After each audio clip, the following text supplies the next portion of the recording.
Well, welcome to the Lessons of Vietnam show tonight. I'm your host, Bill Dixon. We're broadcasting from Nissan Communications International Headquarters here in Raleigh, North Carolina. Tonight, we're going to be doing a follow-up on what we did not finish on My Lai, the last show, and we may end up having to have a third show. We'll have to see just how fast I can go through all the information and so forth, and some of the background and some of the. We're going to be talking a little bit about My Lai tonight to kind of get you back where we were before, but we're going to be talking a lot about some of those other episodes that most of you don't know about, and then we're going to talk a little bit about the communist atrocities and so forth, and we're going to bring in some old American history at the same time. As you know, we're here the first and second and fourth Wednesday night of the month, and be sure and tell all your friends. You can go; they can go back in and watch it later. And I would suggest later, if you get a chance, to go back and watch the last show, the original, the first part of My Lai, and see that, because it would help make more sense than some of the stuff we're going to be doing tonight. Next slide. So it's going on. This is come in on Skype, 2K Voice, or come in on 919-518-9773 and take part of the show, make comments, suggestions, give me your opinion on the My Lai situation, what happened, and so forth. Basically, anything you want to do. Has it got anything to do with the show or Vietnam, come on in and be part of the show. Would love to have you come in.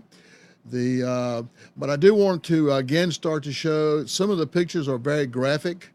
I had thought about leaving some of them out, but I decided to go ahead and put them in anyway, because I think it's important we see it, because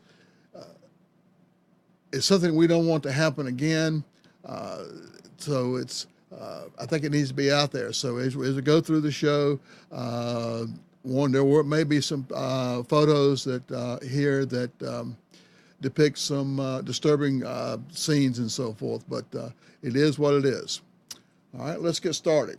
Again, we were talking about the My Lai massacre. The worst case of American war crimes was the massacre at My Lai, and I say the worst case of war crimes, or that was the Vietnam War. We're not going to go into other wars at this time and so forth, but the worst crime was the My Lai massacre. It happened on 16th of March, 1968. It was after the Tet Offensive was winding down, which started in end of January, 1st of February. It was still, depending on where you were, it was still going on a little bit. The village was part of a complex of villages there. It was known to be heavily covered by the Viet Cong, and some soldiers from the Marical Division got some less than, the briefing left a lot to be desired. They were briefed by Captain Medina. One of their companies had been ambushed the day before, 2 days before, and after the service, everybody was worked up and so forth, because they had lost friends. And Medina basically come on and said anybody in that village will be a Viet Cong communist. And even though he says that he did not tell them to kill everybody there. So during the process, between 400 and 500 Vietnamese were murdered. Next. At 8 a.m., William Calley was the lieutenant who was leading the platoon going into the village. They had crossed the plaza of the town's southern edge and entered the village. And they, just like as you go into any village in Vietnam, they encountered families that were cooking rice in front of their houses, going about their day. The man began the usual search and destroy task of pulling people from the homes so they could question them, make sure they won't VC, interrogating and so forth, and searching VC. And soon after all that got started, there was a man stabbed in the back, and the killing just got out of hand and kept going. Then a middle-aged man was picked up and thrown down a well. Then they threw a grenade in on top of him. A group of 15 to 20, mostly older women, were gathered around a temple, kneeling and praying, and they were executed with shots to the back of the head. And it just kept right on excavating from there.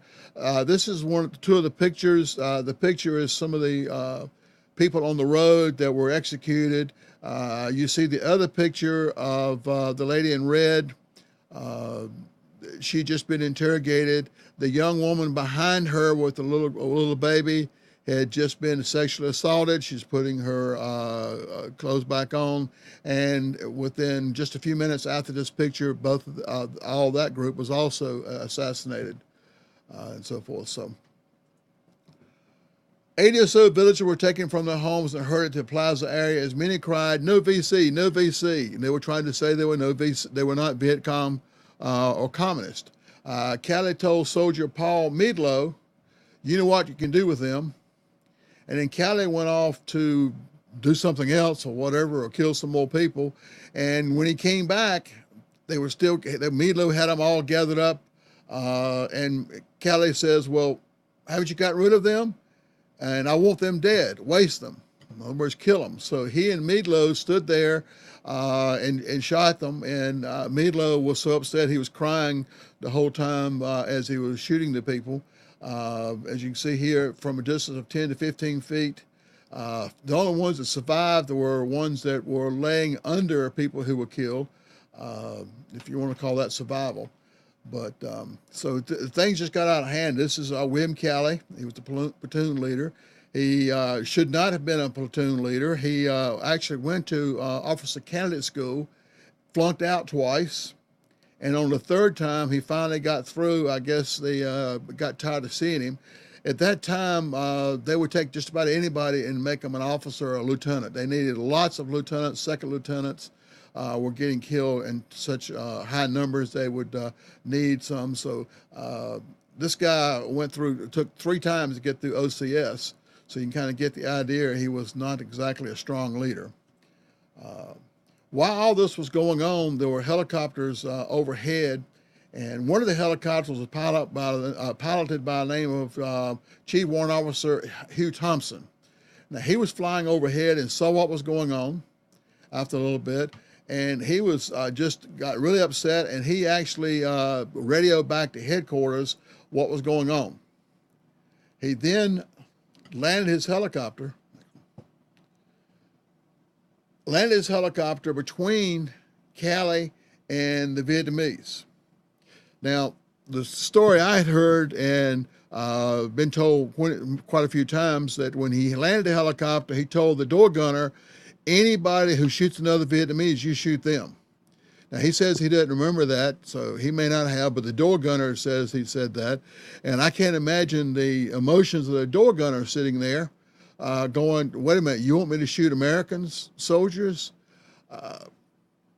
But he put himself in there and called in, and had helicopters to come in, and whatever still alive people they could get, they loaded them up on medevac helicopters and flew them out. But he did come back later, and because they had found a baby still alive, and he came back later and got the baby and flew the baby out to safety. Now, Thompson,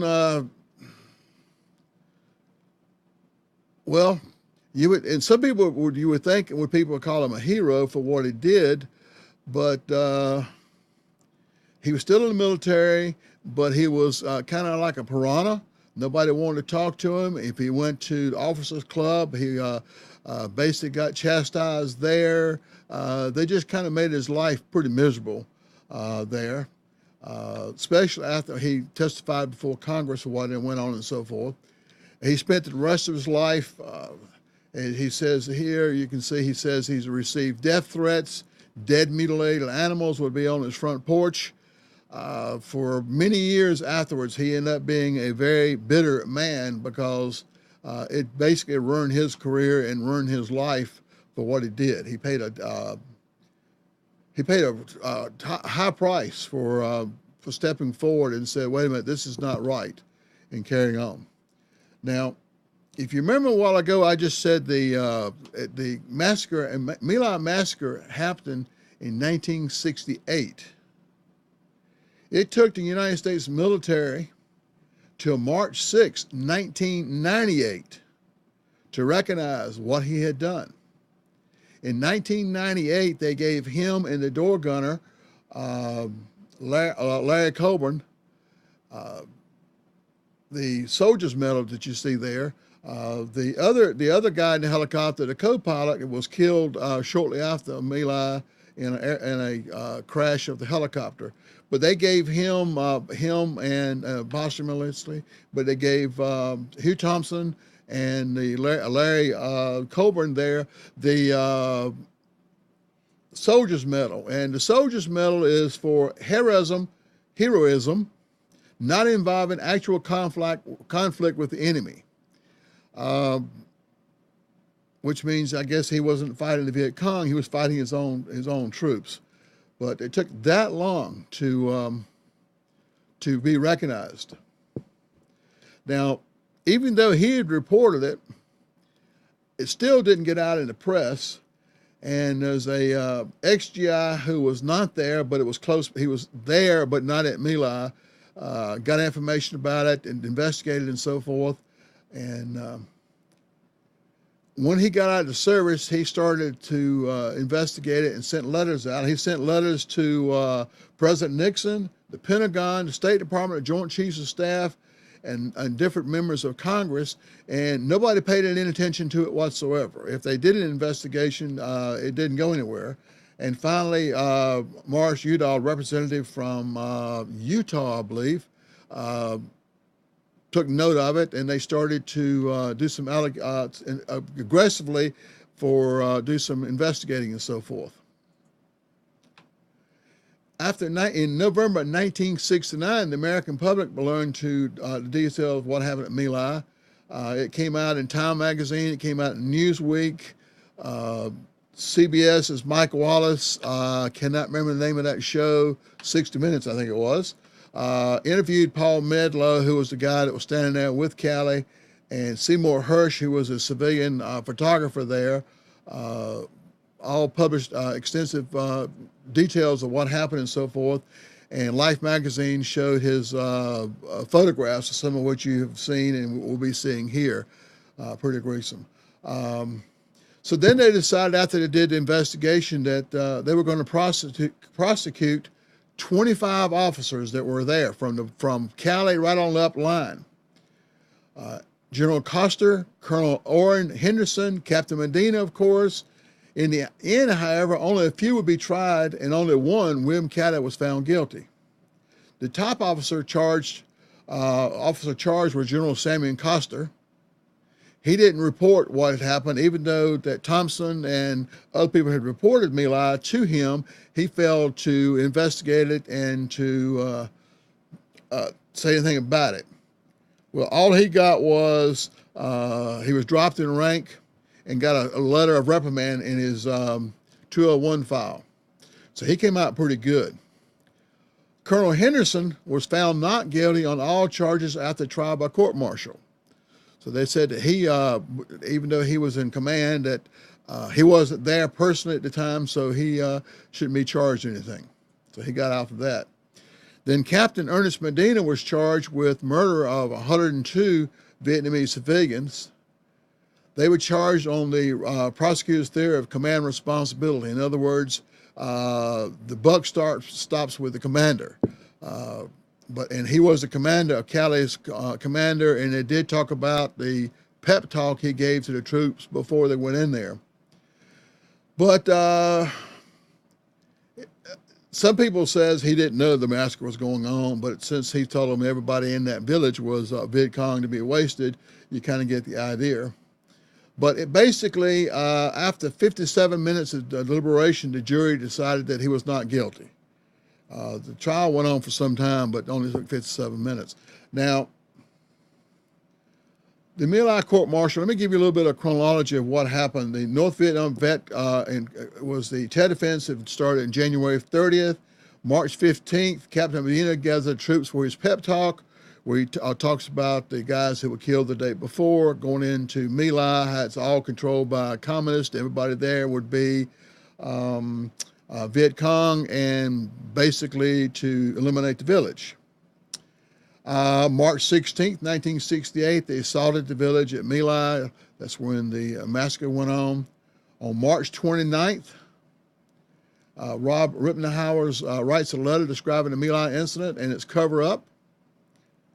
April 23rd, 1969, Inspector General makes a full inquiry, and it barely goes anywhere from that.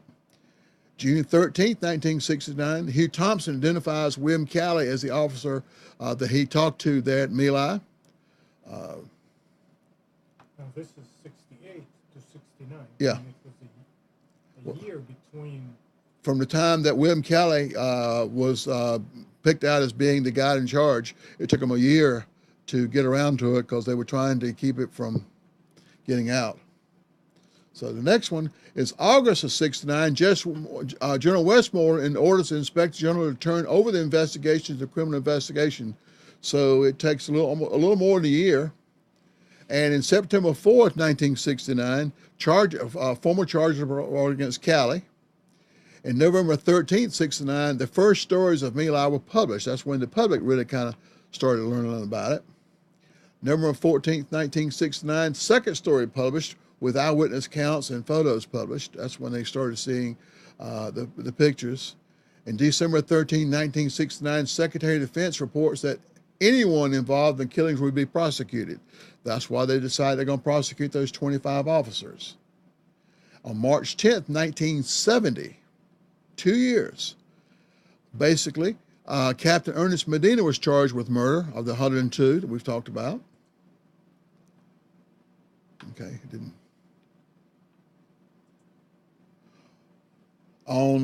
General Pierce had done the investigating and so forth. He delivered his report to Westmoreland.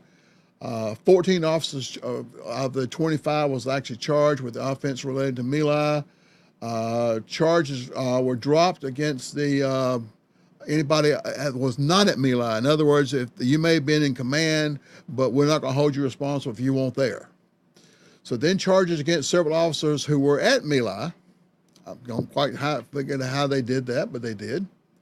In March 29th, 1970, Calley was convicted after days of deliberation by the jury, and he was sentenced March 31st. He was sentenced to life. Okay. Now remember this sentence, March 31st, 1971. April 3rd, 1971, President Nixon promised to personally review Calley's case. Okay, and then August 17th, 1971, the trial against Captain Medina commences. And August 20th, 1971, Calley's sentence reduced to 20 years. Most of that was he was serving in his house with a ankle bracelet in home time. September 23rd, 1971, Medina was acquitted of all charges after the jury deliberates for 57 minutes, as we've said. And on March 29th, 1973, the last U.S. ground troops leave Vietnam. So now we're no longer in Vietnam officially. On December 21st, after appeals, the Military Court of Appeals upholds Calley's conviction.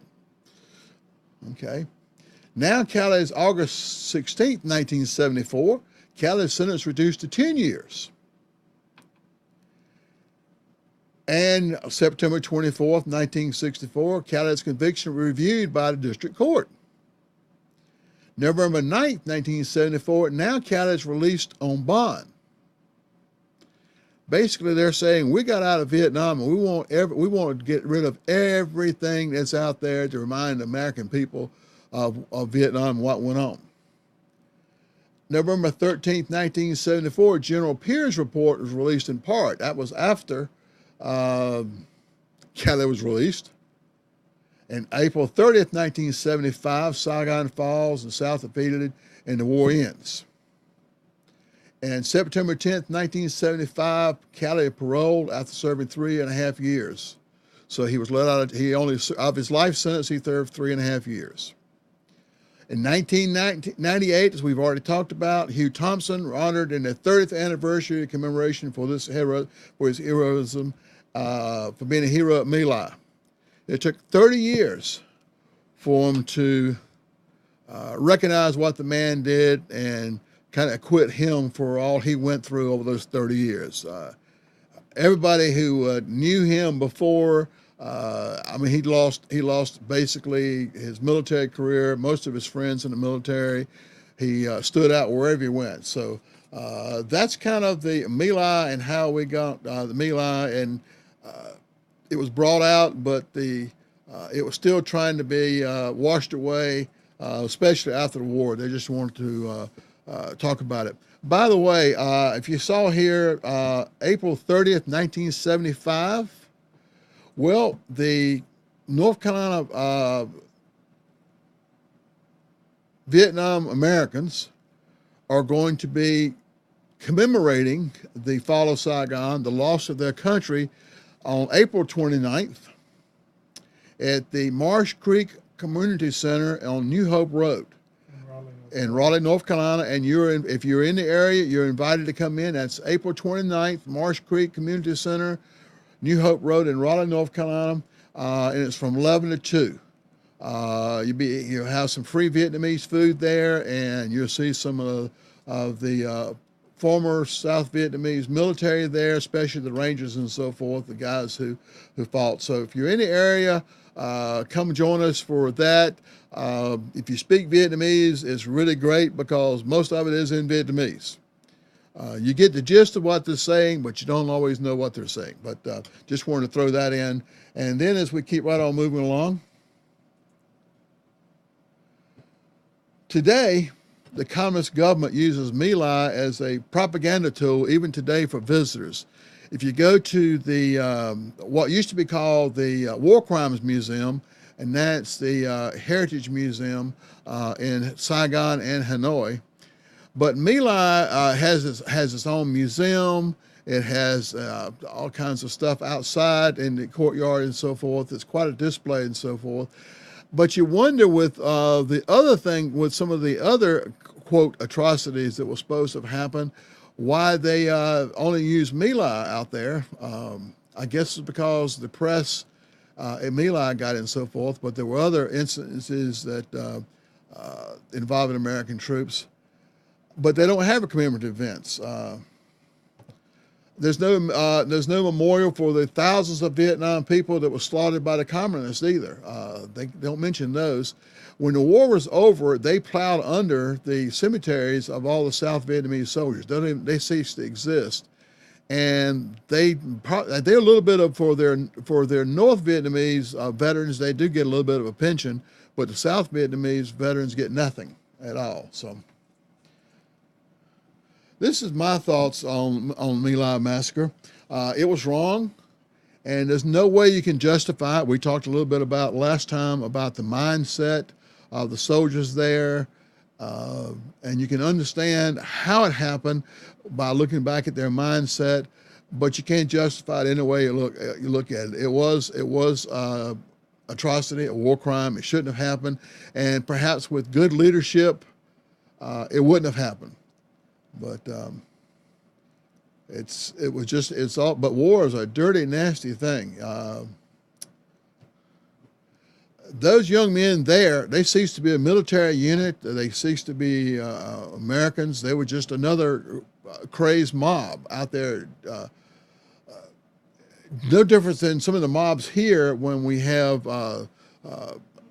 recently when we've had a African American shot by a white cop, or some of the things that are going on, the crazed mobs that come out there, they quit thinking, being rationale and come anything to do with it. And that's basically how it came about with those guys. Everybody, all the soldiers at My Lai did not shoot people. It was just a few of them that did.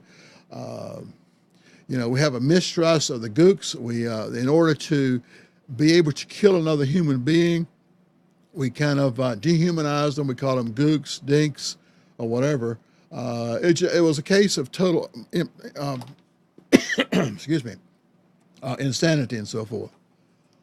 Okay.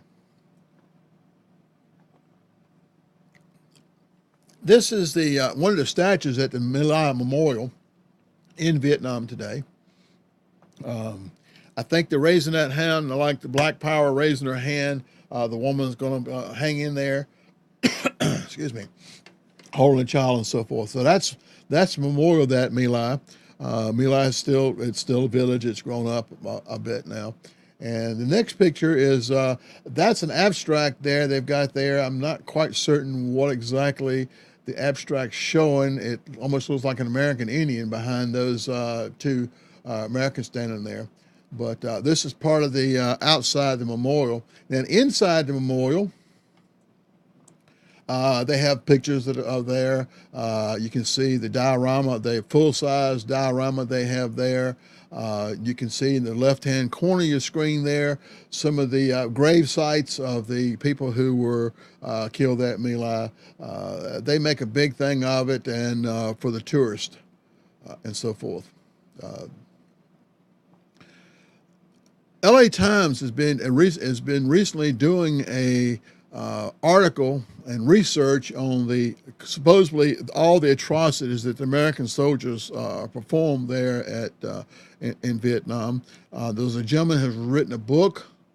I'm not bothered going to give you his name or the name of the book. Basically, he says that we were told to kill everything that moved over there. And I personally do not know of anybody that killed a child over there. It was not the times I went out with the Vietnamese people, among them that we went into villages and so forth. Nobody ever told me to kill the men and women and children and so forth. But according to the book, the standing orders were to kill basically everything that was over there. And can I guess that maybe more soldiers were killed by children? Probably yes, because the communists, and you can notice it today with the Taliban, they have a tendency to use children as shields because they will send children out, as we mentioned the other day about the little girl in the village, and she was told to go to blow the Americans up. And you had to make that the source. Just like the Taliban today use their hide behind children and women and so forth. But this, back to this Vietnam veteran, Bill Laurie, has kind of written a piece contrary to what the investigation by the Los Angeles Times does. It's like the Los Angeles Times has an agenda they're trying to get. And he says here, quoting him, "It should be noted as a preface that this Vietnam veteran neither excuses nor justifies actual war crimes committed by American forces. I would not stand in a long line to argue any American serviceman guilty of murder should not be spending the rest of his life in Leavenworth breaking rocks." And that's all the comments basically from all the Vietnam vets I've talked to, that anybody that just wantonly kills civilians like that should be locked up or executed or whatever. This is what from Bill Laurie is making comments. Next one. Again, I'm quoting from him. "These vile events did happen and are inexcusable as seen as such by Vietnam veterans themselves. I have personally heard any number of Vietnam veterans state forthright that they were never did or saw anything like My Lai, and that Lieutenant Calley should be executed as a war criminal." Basically what I just said. That said, let's consider the report the LA Times examined. It reports 7 massacres, resulting in 137 civilians killed, along with 78 other attacks killing 57 civilians and 141 incidents of torture. That's a total of 320 incidents are in the Army report, and another 500 alleged atrocities that were either unproven or otherwise discounted.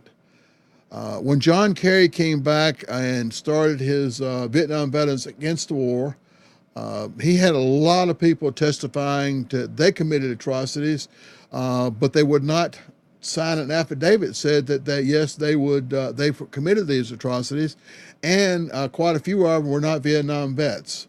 So where all these 500 alleged atrocities and the ones that were reported were investigated.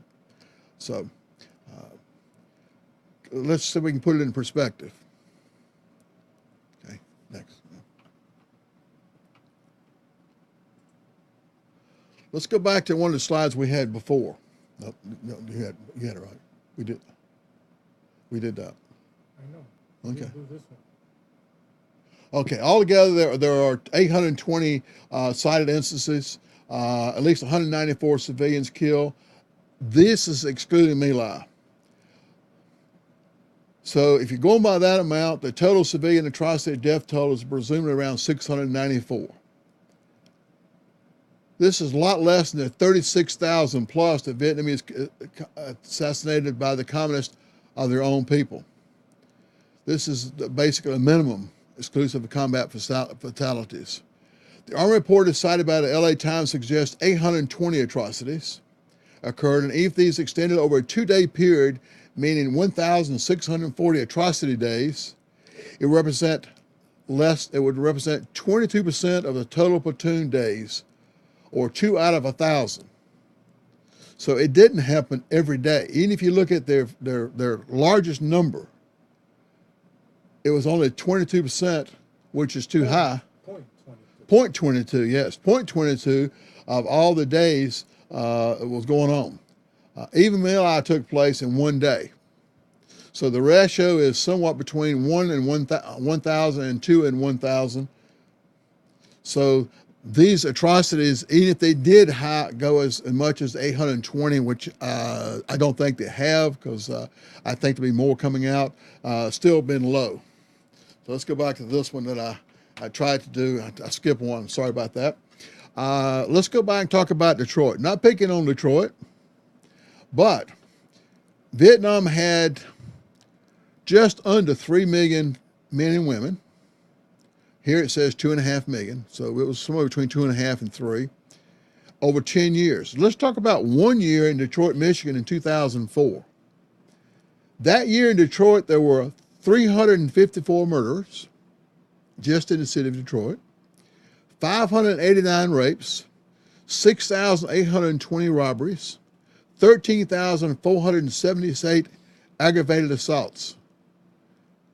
Now, everybody talks about all the atrocities that the American soldiers did in Vietnam. And if you use that high number, which I still don't think it is, 820, we still don't come close to an average year in Detroit, Michigan. Americans on Americans. So let's try to keep, when we start throwing the word around atrocities and baby killers and how mean and terrible American soldiers were, let's try to keep it in perspective there. I think most of American, as I said before, most American soldiers, the My Lai and that sort of thing, were atrocities, and we're as upset about them as anybody is. So, because it shouldn't happen. Now, we've talked about before some of the reasons, the frustration, not taking territory, being with people, but also an earlier show I did was called McNamara's 100,000 or McNamara's Morons. Now, if you didn't see the show, let me tell you a little bit about what was going on.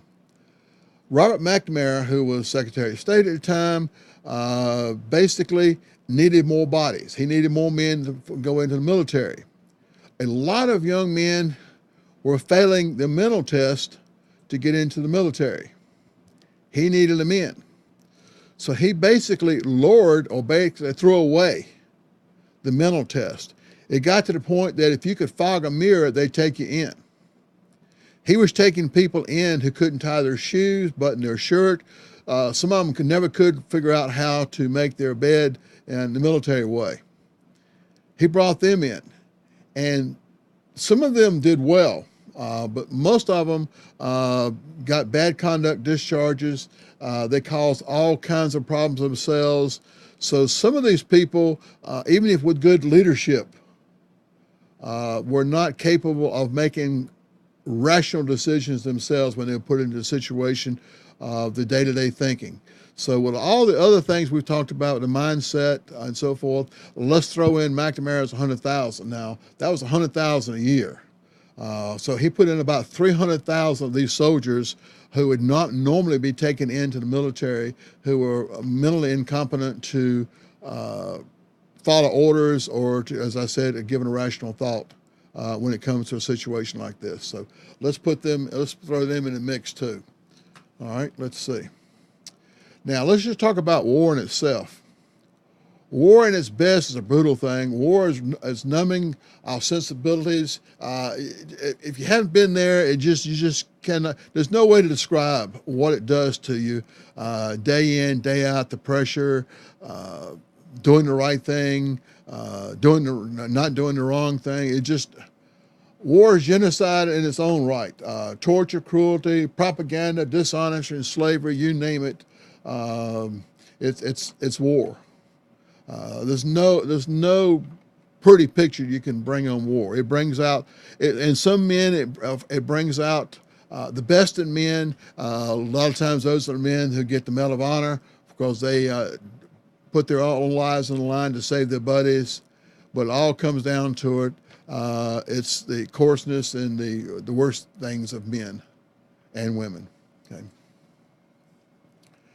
Now, we hear all about the atrocities when I came home, and I've had people tell me we were baby killers and everything else. But for some reason, the news never gets out there of the Medicap, the Medical Civic Action crews who went out and to villages and so forth and took care of the children, took care of the older people and so forth. Now, the problem with that was that quite often when the Americans left after giving inoculations to the children, the Viet Cong would come in and kill them because they had been helped by the Americans and they were accepting troops help from the Americans. So the poor people out in the villages were caught with a rock and a hard place. But we tried to go out because in Vietnam, there were so many different diseases with the tropics and so forth and the babies. So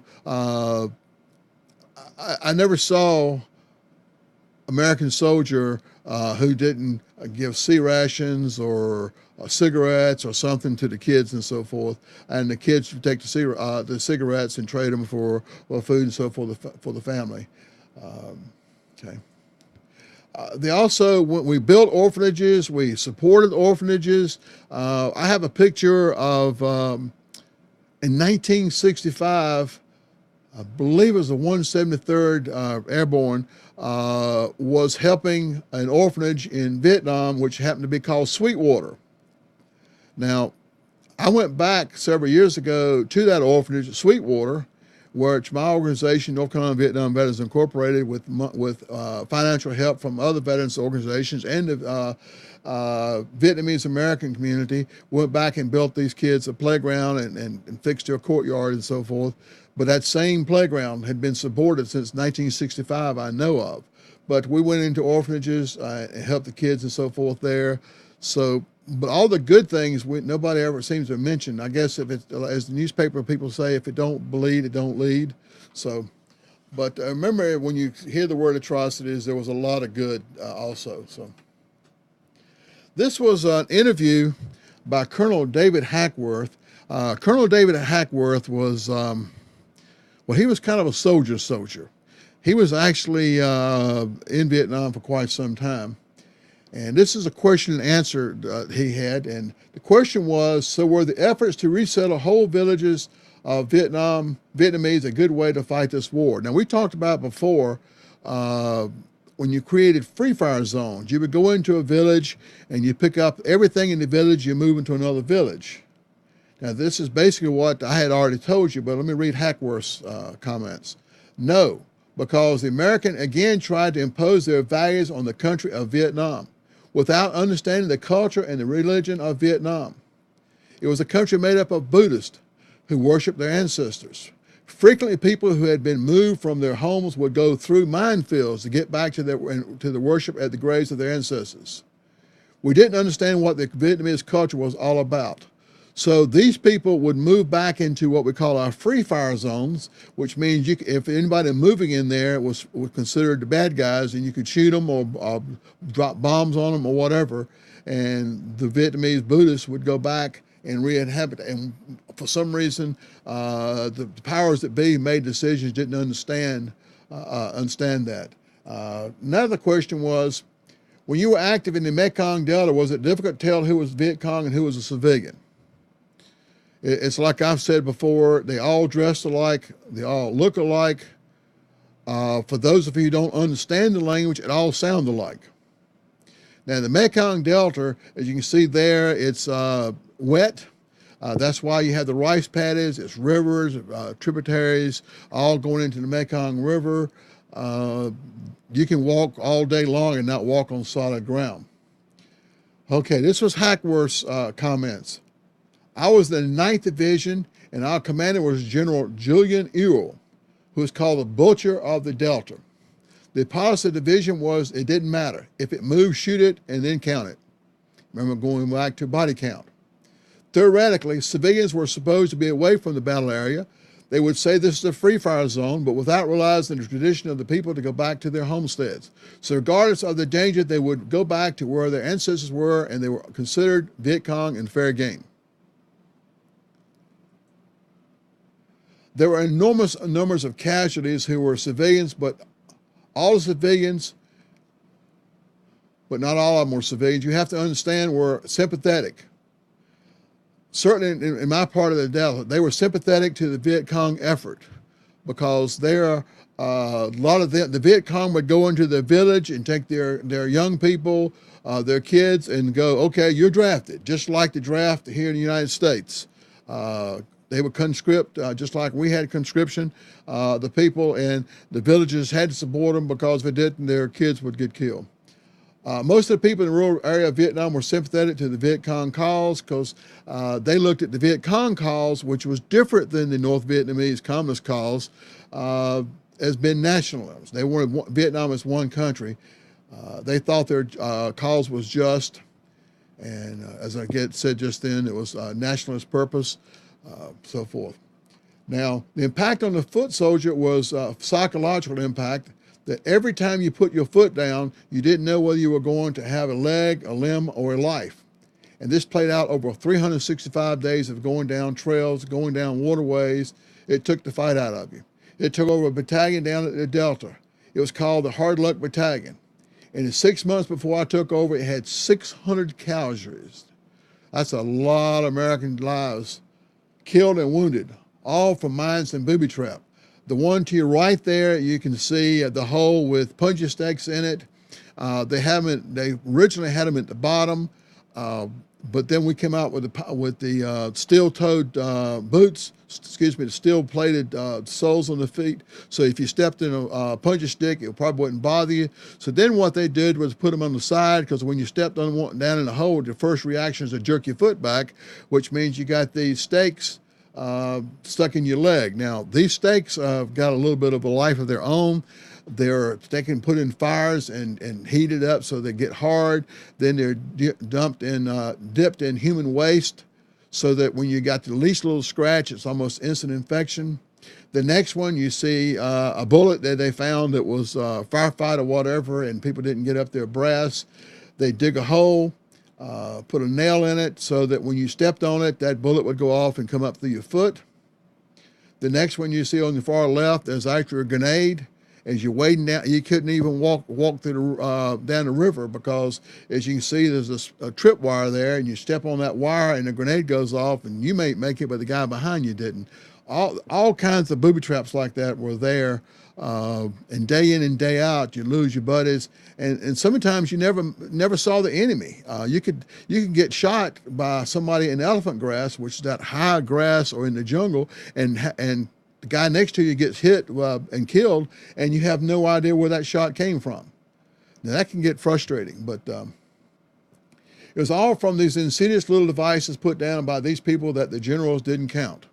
The generals and people in Washington didn't really think about those a whole lot, because as Hackworth says, they didn't understand the nature of war. And question again was, what did these sorts of casualties do to the morale of American soldier? And I see there, it should have been in red so we could know what Hackworth was saying, but that was another mistake of mine. Again, can't get the idea, I ain't perfect. Hackworth just blew it away. Just like a mine blew a leg away, it just played with your mind. Months after I left Vietnam, I found myself walking across an open field, and I suddenly said, where am I? I froze. In my mind, I was in the middle of a minefield. It took a few minutes for me to work out that was not in the minefield. It just got to you after the day. I believe that a lot of these so-called Vietnam stress syndrome that has created so many walking wounded across America today is due to the damage caused long ago by what they saw their mates going down by mines and booby traps. Remember the 60,000 dead and 300,000 Americans wounded in that war. 60% were from mines and booby traps. The Viet Cong were not that good at shots. Why did massacres occur in Vietnam? Hackworth says, well, the big massacre was My Lai. Lieutenant William Calley and Captain Medina were the principal characters involved in the act. Why did they occur? They occurred for a number of reasons. The soldiers were frustrated. They were mainly frustrated because of mines and booby traps and because they could never find the enemy. They were just tripping through minefields and seeing their mates blown away, never grabbing hold of the enemy and getting to a real fight. Then there's a lot of people in a village and the insanity takes over and they just start blowing human beings away. It also brought about by bad leadership. Lieutenant Calley had gone through officers' candidate school. He'd gone through 3 separate courses, was found wanting in leadership in 2 of them, and finally recycled and was booted out but made a lieutenant. The military was into a numbers game at the time. As I mentioned before, they would, if you fog a mirror, they'd take you in. They had a high attrition rate, especially in the officer system. They kept recycling someone until they graduated. In other words, instead of kicking you out of the military, they just put you through training, put you through training, and put you through training. So here's a guy who should never have been more than an Army POC, ends up a lieutenant. He's with a platoon of soldiers who are extremely frustrated because mines and booby trap. Remember, their friends were killed 2 days before who are extremely frustrated. He doesn't have the leadership ability to control them, to say, stop that fire. I think massacre occurred when you don't have a strong leadership.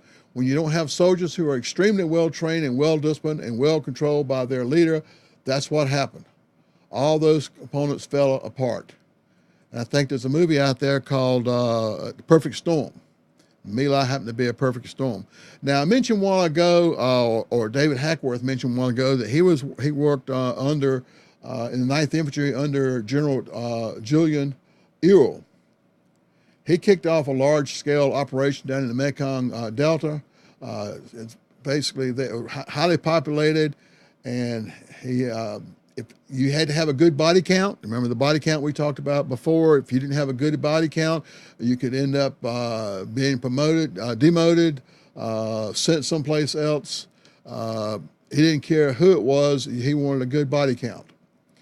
And by the way, he was never charged for anything, even though he was considered a great soldier. But so forth. So. Now, another group out there, and I recommend you get this book, Tiger Force. The Tiger Force, the last great secret of the Vietnam War is revealed in a gripping book that is the culmination of efforts from which the author received a Pulitzer Prize. And that is the Tiger Force. That was a special force of soldiers. They lived like rats. They just basically lived in holes. They lived a hard life themselves. The elite, maybe not the training that they had for the Navy SEALs and all that sort of stuff, but they were an elite group. They did have a lot of specialized training. They were sent out to live in the jungles and so forth. They spun out of control, went on a horrific 7-month rampage.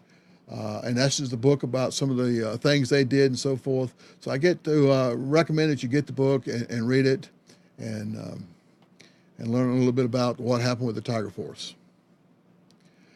Now, this is another one. This is the Tiger Force, again, 1967, a elite platoon known as Tiger Force went on a rampage, killing hundreds of Vietnamese men, women, and children. They mutilated bodies, wore necklaces made of human ears, and executed unarmed civilians at close range. It is the longest known series of continuous war crimes in the history of the Vietnam War. And you see some of the dead bodies there, and someone had a depiction there, a hand-drawn depiction of going in and burning the village and so forth.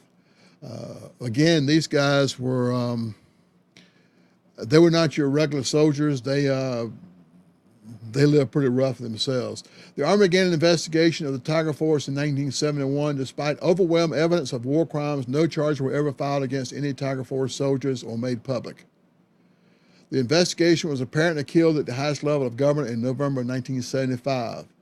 The same month that Donald Rumsfeld began his first term as Defense Secretary under President Gerald Ford, and Dick Cheney became White House Chief of Staff, which is also about the same time that the Mayaquez incident came along. So it kind of got pushed in. Now, the Marines had their problems. On the night of February 19th, 1970, a 5-man patrol from Company B, 1st Battalion, 7th Marines entered the hamlet of Sunthang, about 20 miles south of Da Nang. The patrol was known as the Killer Team, sent to hunt down and kill the enemy in an area heavily infiltrated by Viet Cong. They knew that was an area already heavy with Viet Cong. In the previous week, 9 men from B Company were killed in the vicinity. That morning, one of the Marines had died after he stepped on a booby trap. Again, we have everything in place for that perfect storm. Good men who are just pushed to the point that not being able to think clearly. They found no enemy soldiers in the hamlet. Not a shot was fired. Nobody shot at them. Nonetheless, they roused 16 women and children from 3 of the hamlet's huts and shot them. The next day, the incident was discovered, and to the Marines' Corps' credit, an investigation was immediately begun. 4 of the Marines were charged with premeditated murder. 1 claimed he did not participate, cooperated with the investigation. 4 months later, the general court-martials began. 2 of the men were convicted, and 2 were acquitted. So the Marines didn't try to cover theirs up. They did bring the men up to be charged for the crime. Now, were these 5 Marines, were they self-styled killers sent to Songtang? No, I don't think so. They were carrying out the orders. Everybody there in the area was supposed to be Viet Cong. They had lost one of their friends that day earlier, a couple of days earlier. They had lost some more friends, and they just kind of got into the village, and it was wrong. It shouldn't have happened, but you can understand a little bit what happened, and it's still not justified. What do you feel about the situation? How would you have handled it different? Let's go that way. After all their friends and so forth. This is another book. This book was written by Gary D. Solis. It was about that incident that I just told you about, Songtang book. I would suggest that you get this book and read it. When he wrote this book, he was teaching law at the United Military Academy in West Point. It was overshadowed by My Lai. The murder of 16 women and children by 5 Marines raised serious questions for the Corps of the Uniform Code of Military Justice. So, enough said about that right now. So, United States Senator Bob Kerrey, who was a Navy SEAL, wrote his biography, and he admitted to the incident by a Navy SEAL unit that he commanded 33 years ago. He was a young Navy SEAL commander at that time. He was later wounded and received the Medal of Honor for his wounds and so forth. But he says that his event changed his life. On February 25th, 1969, he led his SEAL squad into a town in Thong Phong in the South Mekong Delta. He says, "My point man led the way. He came to a house he said believed was occupied by sentries." Now you got to remember, it's nighttime. They already told that there were Viet Cong there. We had been trained that in such situations it would be too risky to move forward, knowing that they would warn men in the village unless we killed them or aborted the mission. And if you abort the mission, it's kind of hard to go back and say, "I aborted." For why did you abort? Well, I just didn't feel right. I did not have to give any order to begin the killing, but I could have stopped it. He's saying he didn't tell him to kill the people there, but he could have stopped it, and he didn't. So, the raids that Bob Kerrey led during his short stint in the Mekong Delta were part of a secret CIA assassination program known as Operation Phoenix. Their job was to go into villages and places where the communists had people who were the propaganda officers, high-ranking Viet Cong, basically the people who were mistreating the people in the villages, and assassinate them.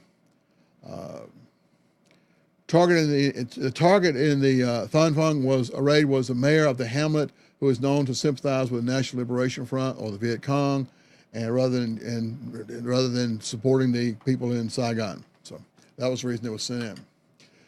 All of these units were outstanding units, and they gave most of the men in those units gave everything they had for their buddies and American people and so forth. I find it really hard to, when we lump an entire unit, even the people who at My Lai who didn't take part, into dumping them in it.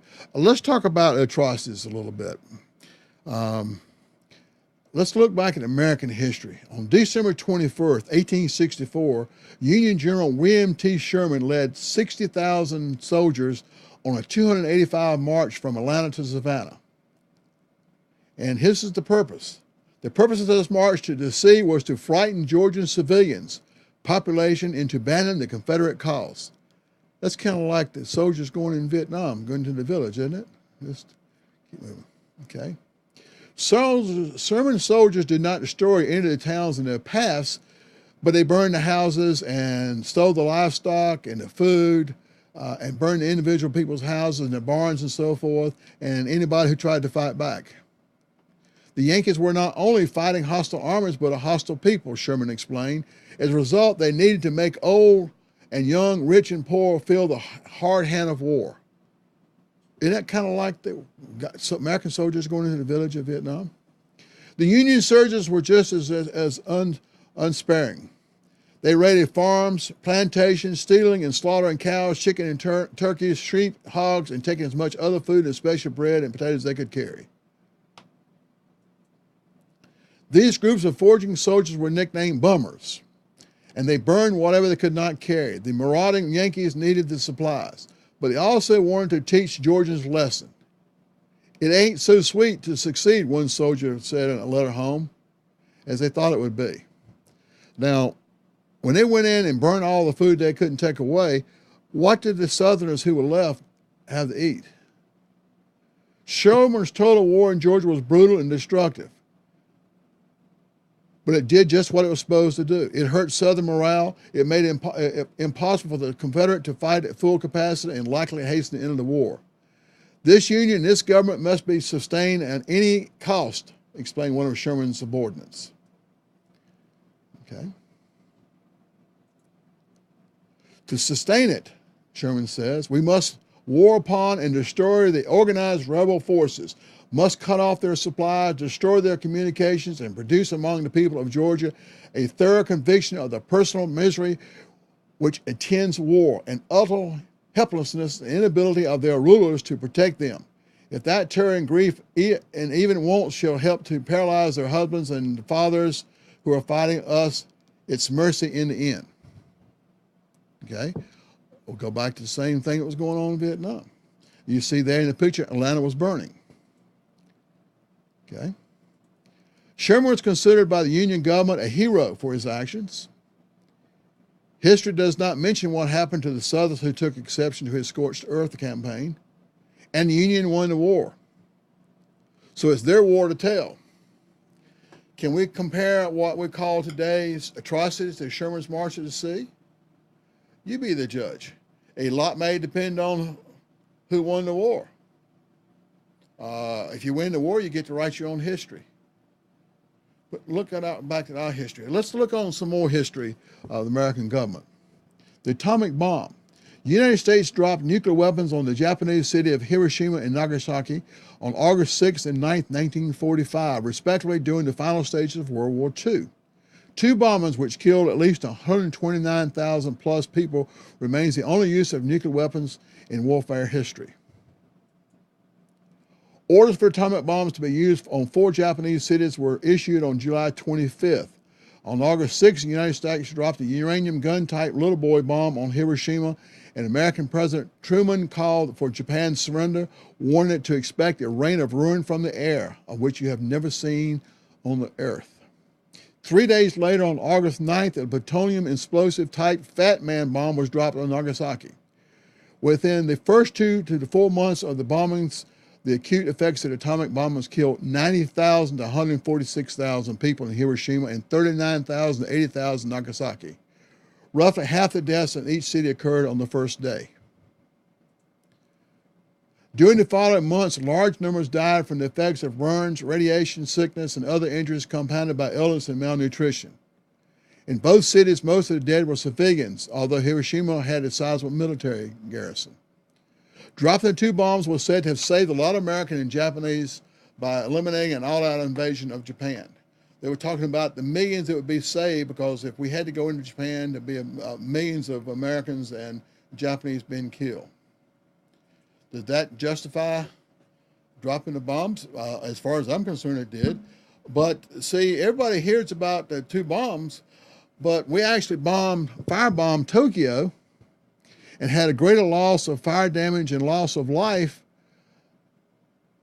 firebombing Tokyo than we had in the two big bombs of Hiroshima and Nagasaki. But how many of us knew about the firebombs of Tokyo in March 9th and 10th, 1945, the single deadliest air raid in history? Would that be considered atrocity? I don't know.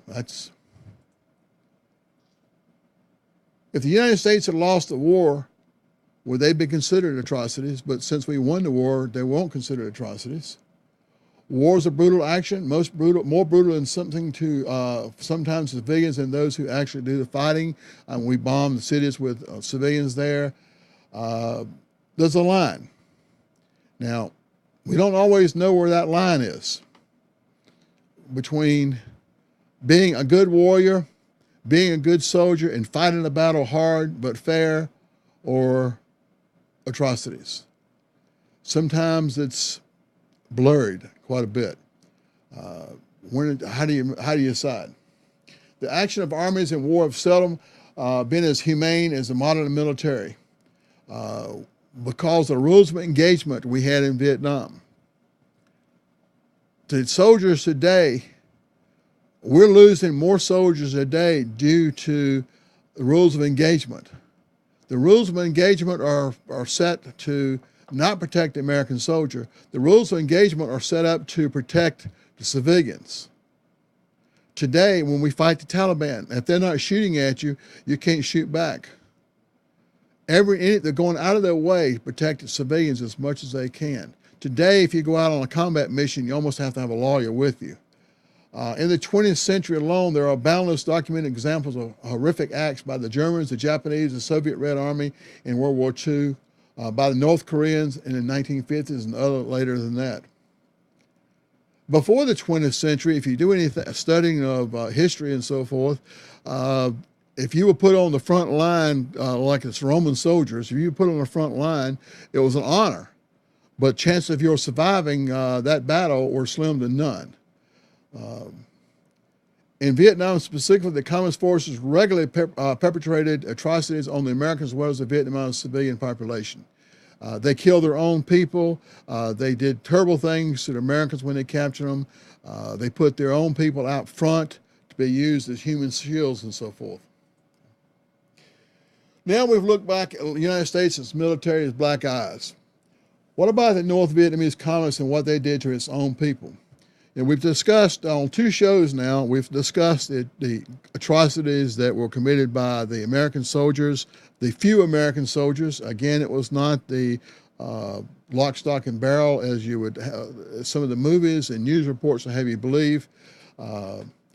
These were incidents that few in the media mentioned to investigate, but they are documented by the survivors. What one side does doesn't justify what the other side does. I'm not saying that because the Viet Cong communists did things that it was justified for us. But I just wanted you to understand it went both ways. We've run out of time tonight. We'll take this up back at May 10th. The next show, May 10th, we'll do My Lai Part 3, and we'll finish it then. But we'll want to talk to you, so you have all the information to make your decisions about atrocities and why they happen and so forth. Thank you for tuning in tonight. I've enjoyed doing this part for you and looking forward to finishing up our next show. Tell all your friends about us. Have them tune in, and maybe they'll learn something and realize that we're not all baby killers and so forth as we were treated as we came back from war. Thank you and good night.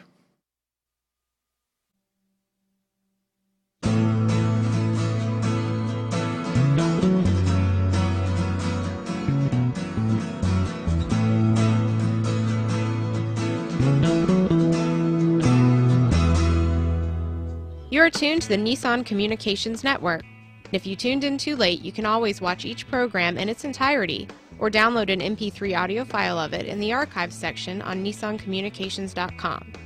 Don't forget to subscribe to our YouTube channel, follow us on Twitter, and like us on Facebook. Sponsored by Atomos.com, makers of quality video recorders and converters, CarolinaApparel.com, and DeltaForce.net.